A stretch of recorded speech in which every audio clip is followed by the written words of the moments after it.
Another bit of news for the Hall of Fame game, Omarion Hampton will make his debut in the Hall of Fame game, hopefully for not more than a series. I was surprised to see even that because the Hall of Fame game has become no starters in uniform, nothing. Just don't even get – I remember how stunning it was 3 years ago when the Raiders used Josh Jacobs fairly extensively. Yeah. And it was like, what's going on here? And there was talk maybe they were trying to send a message to him to get him to – which I think they were.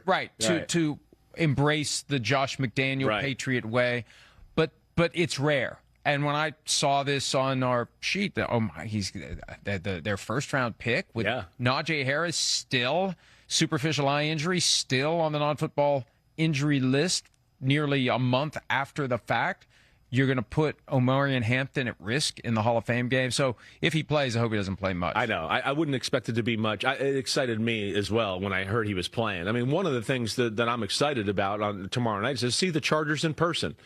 I didn't get a chance to see them in person last year. I know there's been a big transition of their football team. Their O-line is quite impressive, and what they've built there with a number of first-rounders and big-time football players there. What do they got? They got 3 first-rounders, 4 first-rounders on their O-line now when you add Mekhi Becton, right? So I'm excited to see that because, I mean, come on, it's no secret.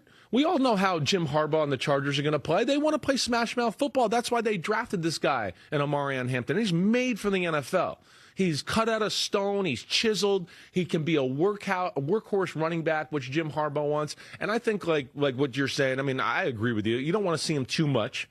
But like we talk about, too, there's only a few opportunities to practice football and be like, whoa, they're going to really hit me for real and let me condition myself to what this could be like. The callus. The callus, right. Harbaugh's and I think big with on a the guy callus. like this, a young guy like this, hey, it's just good to get out there and feel the game a little bit because by all due accounts, I do think they're going to ride him in a big way once the regular season starts. Yeah, practice has changed so much that it's newsworthy when, like the Jets had the other day, a very physical tackle to the ground. We saw guys to the ground. There's not much tackling to the ground that happens in training camp anymore. And so the preseason games are the only thing that is going to remotely simulate what a regular season game is like. So it is a good little test. And you go through the process of the pregame ritual, getting your mind ready, getting your body ready, There's getting value your in uniform that. ready. That's right. And that builds on itself. So you're definitely ready to go when the Chargers make their regular season debut. We know the Lions are going to be good. That's no surprise.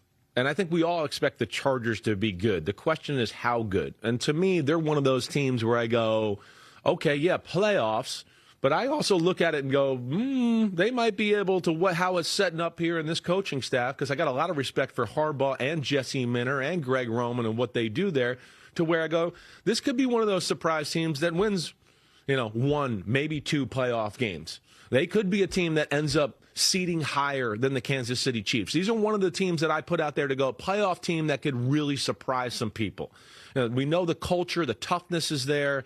To have this offensive line, to have this guy at running back who, like you heard me say a minute ago, I think is made for the NFL. We both, we know Justin Herbert. There's questions about him, but what kind of questions? Is he top 5 or is he top 7 or 8? That's all there is. He's phenomenal.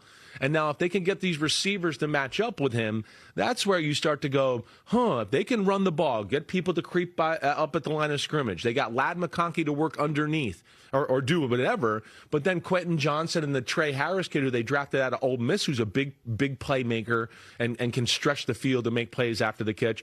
I look at that and go, they got a formula here that really could stress teams out with the overpowering run game and now a big arm quarterback who's got some weapons that can stretch the field, and that can make them dangerous, and we know that defense is pretty damn good already. Hi, it's Mike Florio. Thanks for watching PFT on YouTube. Hit subscribe for the latest news and analysis from Pro Football Talk.